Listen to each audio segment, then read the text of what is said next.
kita peluk pohon, kita Mhm. rasakan denyutnya, satukan di dalam denyut itu ada siapa sih? Ada Allah juga. Di dalam semut, di dalam lalat yang terbang, nyamuk yang Mhm mhm terbang, mhm. rasakan. Maka engkau akan terbimbing dari dalam. Itu yang saya bayangkan ketika saya buat sekolah, saya buat kurikulum. Iya iya iya iya.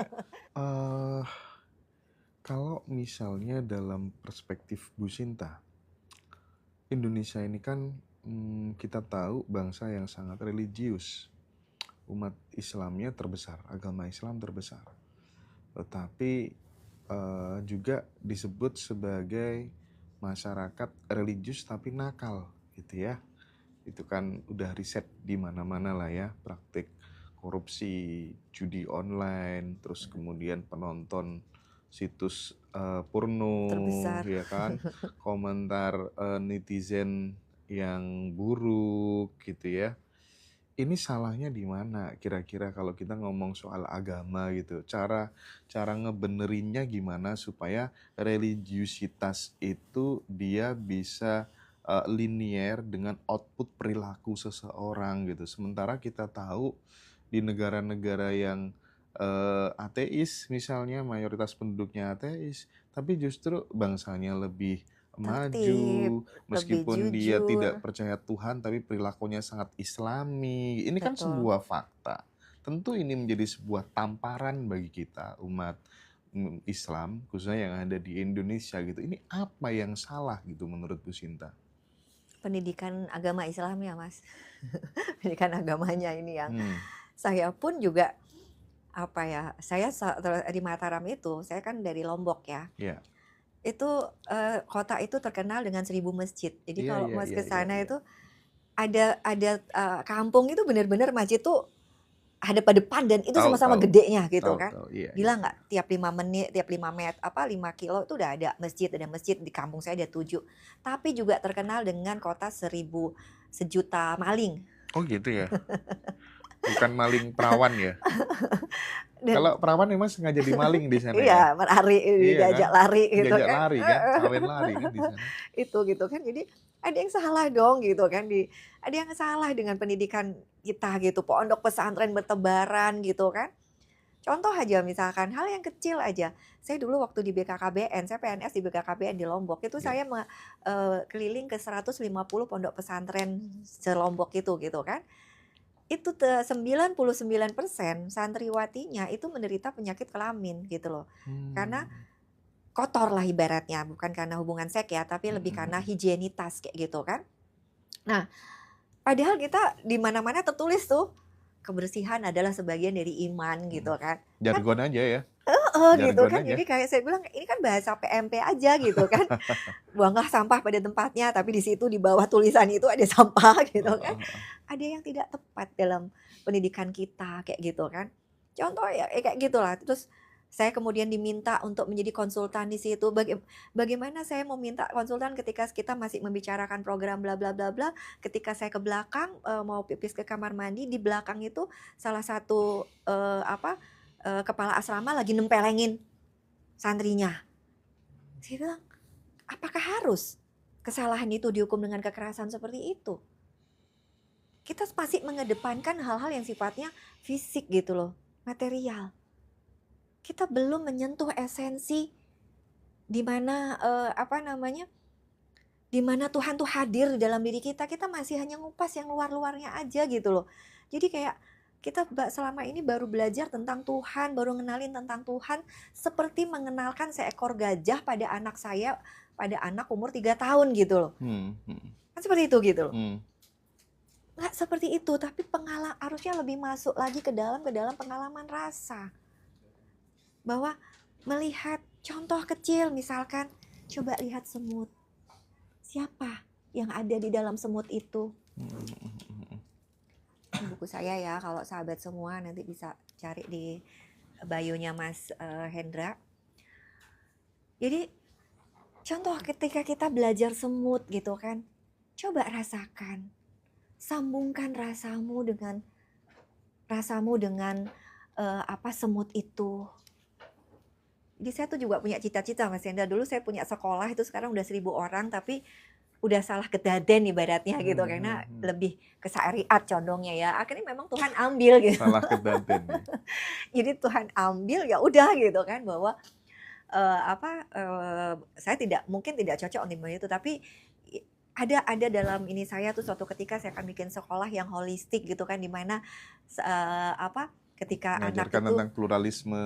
yes, tentang keberagaman secara Mm-mm. holistik. Kemudian hal yang kecil aja, kita peluk pohon, Mm-mm. kita rasakan denyutnya, satukan di dalam denyut itu ada siapa sih? Ada Allah juga. Di dalam semut, di dalam lalat yang terbang, nyamuk yang Mm-mm. Mm-mm. terbang, Mm-mm. rasakan. Maka engkau akan terbimbing dari dalam. Itu yang saya bayangkan ketika saya buat sekolah, saya buat kurikulum ya. Iya, iya, iya, iya. Seperti itu gitu. Jadi Tapi gini Bu, aku pengen masuk lebih jauh tentang orang yang menderita karena syariat. Bahkan penderitaan itu terkadang dia sampai kemudian menjustifikasi orang sebagai sesat, sebagai kafir, sebagai musyrik, sebagai syirik. Itu aku anggap sebagai penderitaan juga gitu. Karena dia tidak hidup dengan penuh cinta, sumbunya pendek, perspektifnya sangat sempit, pikirannya sangat sempit gitu ya. Aku pun juga pernah berada di situ gitu ya. Aku salaman sama cewek nggak nggak mau, boleh. terus kemudian aku tuh marah banget ya, masuk kan dari syariat. Aku kan nggak pengen kemudian hanya mentah di tataran syariat aja. Masuklah aku ke dunia thariqat. Di thariqat tuh ada fakta menarik. Teman-temanku yang di thariqat itu tiap hari itu menafkahkan waktu, tenaganya, pikirannya untuk membangunkan rumah orang-orang miskin gitu. Dan dia iuran dan disupport dari organisasi. Tenaganya nggak dibayar sama sekali. Tapi anehnya pada saat menjelang sholat Jumat tuh pada lari ke kamar semuanya. Ini gimana ini, aliran sesat atau apa ini gitu kan. Nah, aku tuh menjadi bingung gitu, sampai menyalah-nyalahkan terus waktu itu. Setelah aku tahu rahasianya gitu, akhirnya malu gitu ya. Aku malu, ya Allah, itu kebodohanku dulu gitu ya. Nah, aku pengen bertanya, step by step-nya apa sih? Orang kalau nggak ada yang nge-trigger untuk dia belajar naik lebih tinggi ke fase thariqat, syariat, thariqat, hakikat, melampaui itu semuanya, itu gimana kalau misalnya dia di rumah nggak ada yang ngebimbing sama sekali, itu menurut Bu Sinta step by step-nya apa? Kalau step by stepnya seperti itu Mas, syariat, rekod, hakikat, marifat, padahal nggak seperti itu. Awaludin ma'rifatullah, Hmm. ya kan? Awalnya agama harusnya kenal Allah dulu gitu kan. Itu bukan tahapan sebenarnya, tapi satu kesatuan kayak Oke, gitu loh. oke. Itu yang harusnya kita tidak meninggalkan sholat, kita tidak meninggalkan puasa, tapi yang kita harus dalami adalah hakikatnya tuh apa sih? Apa sih yang rasa yang kamu inikan kayak gitu kan? Sampai satu titik Mas, ketika dulu saya orang syariat murni, saya sholat, rawatib itu lengkap, kadang Hmm. habisin 1 jam. Terus saya buat pasien menunggu. Saya bilang, sampai satu titik pemahaman saya, akhirnya saya tersadar, saya zolim sama orang. Bukankah di dalam diri orang itu juga ada Allah dong? Harusnya saya layani dia dulu. Hmm. Kalau sholat itu adalah saya dengan hubungan saya dengan Tuhan. Egois saya berlama-lama sholat, tapi saya melalaikan orang yang juga butuh dilayanin.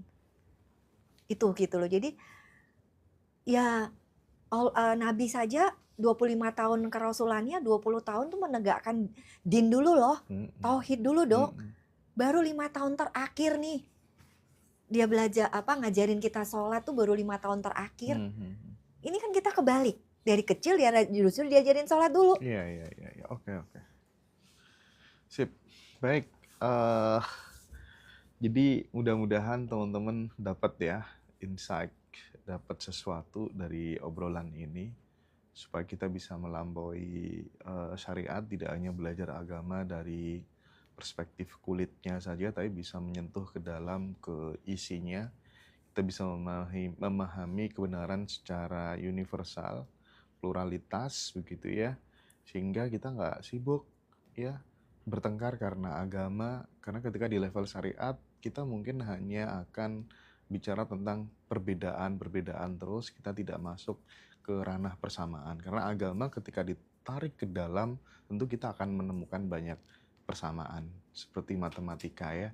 Ada wihara, ada masjid, ada gereja. Kita tidak pernah sibuk mencari perbedaan, tapi kita sibuk mencari persamaan, dan itu adalah esensi indahnya kehidupan. Gitu ya, Bu Sinta ya. Di buku ini itu buku unik gitu. Heeh. Bicara tentang kesehatan, tentang Tuhan, tentang Mm-mm. kedamaian itu dalam dua perspektif gitu. Buku Pesan Cinta ini dari perspektif Islam dan ternyata semua merujuk Iya. merujuk pada Bagi satu teman-teman titik yang yang pengen sama. dapetin bukunya Bu Sinta, sangat dicari banyak orang, silakan bisa dicari di Ngaji Roso, di bio admin. Nanti harganya 160.000, belum ongkir ya teman-teman ya. Dan habis ini di sesi kedua kita akan ngobrol lebih seru lagi, nanti akan dipandu sama Mas Dodi. Ini hanya untuk yang 17 plus gitu ya, 17 tahun ke atas maksudnya ya. Saya cerita sedikit Mas. Oh boleh.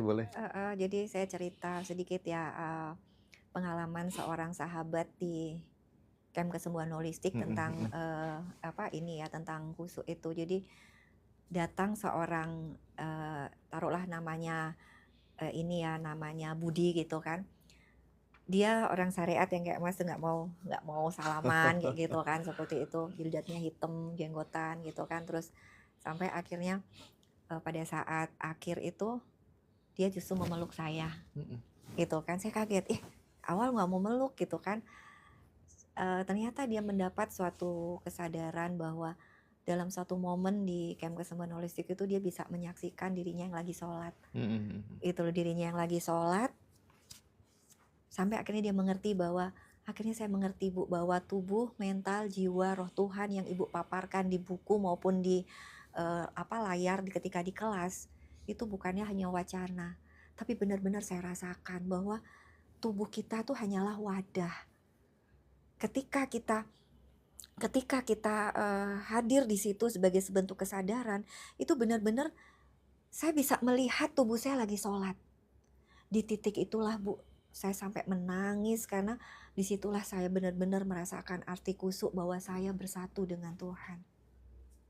Yang saya cari dalam 58 tahun hidup saya keliling dari satu tempat ke tempat lain, dari satu pondok ke pondok lain, dari satu kiai ke kiai lain, cari arti kusuk dalam sholat. Saya nggak nemu. Justru di sini dengan Bu Sinta yang jilbaban juga enggak gitu kan.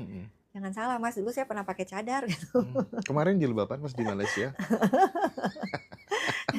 Itu EP ustazahnya yang lagi keluar. EP ustazahnya ya. Seperti itu gitu kan. Jadi saya jadi diri saya sendiri bahwa kenapa saya juga buka jilbab saat itu ada dalam diri saya berkata gitu, Tuhan berkata kamu nggak perlu bungkus-bungkus itu. Oke. Itu yang saya lepaskan. Dan disitulah kita akhirnya mendamaikan. Di sini dia berterima kasih dan memeluk saya, dan terima kasih Bu, bukan saya yang hebat Pak, tapi saya hanya sebagai seorang sahabat yang menghantarkan sahabat semua di dalam ruang hening sahabat. Disitulah Allah berada. Ketika pikiranmu sudah diam, maka esensi Allah tuh hadir, bahwa engkau adalah aku. Oke. Itu juga yang terjadi pada salah seorang sahabat yang penjahat, mantan penjahat. Dia datang ke camp dengan keluhan setiap minggu, dalam satu minggu tuh 5 kali 6 kali absen ke UGD, berdebar-debar. Aduh, saya mau mati. Bawa dirinya sangat tidak tenang. Anxiety, panik, cemas berlebihan. Di sesi meditasi kematian di dalam camp kesembuhan holistik itu yang kami adakan di Ciater itu, yang ada adalah dia benar-benar menyaksikan juga dirinya terbaring di tanah. Saya paham Bu, kita ini tubuh. Yang membuat kita bermasalah sebenarnya ini adalah mental kita, pikiran kita. Ketika kita berada di dalam kesadaran dia, kesadaran aku besar, nggak ada masalah Bu. Semua adalah damai, sukacita, bahagia adanya. Detik ini saya menyatakan saya tidak takut mati lagi. Ya, alhamdulillah Mas. Seminggu 2 minggu dia sering ikut Zoom. Gimana Pak? Masih absen ke rumah sakit gitu kan? Iya. Aman Bu, nggak ada lagi absen ke rumah sakit. Karena takut mati tadi gitu, takut neraka. Oke ya, sahabat semuanya, kita dapat banyak pagi ini dari Bu Sinta. Nanti kita lanjutkan di termin kedua dengan obrolan 17 tahun ke atas. Sekali lagi, ini bakal seru karena ini akan banyak teman-teman yang membutuhkan kasanah keilmuan yang tabu, jarang di breakdown di mana-mana dengan alasan malu dan lain sebagainya. Tapi ini demi sebuah urgensi kebutuhan teman-teman gitu ya, agar lebih bahagia berumah tangga dan seterusnya. Nanti akan dikupas, akan dipandu langsung oleh Mas Dodi. Tambah kelihatan muda ini, tambah fresh. Umur berapa ini? Tebak dong. Tapi ya nggak etis sebenarnya tanya umur itu ya. Pokoknya anak 8 kira-kira Ah, berapa sih umurnya? ya, Kira-kira rahasianya apa ini, Bu? Bagi-bagi, Bu. Apa? Bagi-bagi rahasianya. Bercinta tiap hari. Wah, tiap hari. Ini Itu mengeluarkan hormon awet muda. Apa obat stres yang terbaik. masa harus tiap hari, Bu? Iya. Capek dong. Capek karena nggak tahu ilmunya, Mas Dodi. Terus terang, saya ya berapa puluh tahun ini ya berumah tangga, tapi nggak pernah setiap hari. Iya, nggak pernah kalau setiap hari itu. Paling seminggu ya berapa? 3 atau 4 kalau maksimal lah. Itu apa kira-kira effort yang harus dibutuhkan biar kesana, stamina atau apa gitu?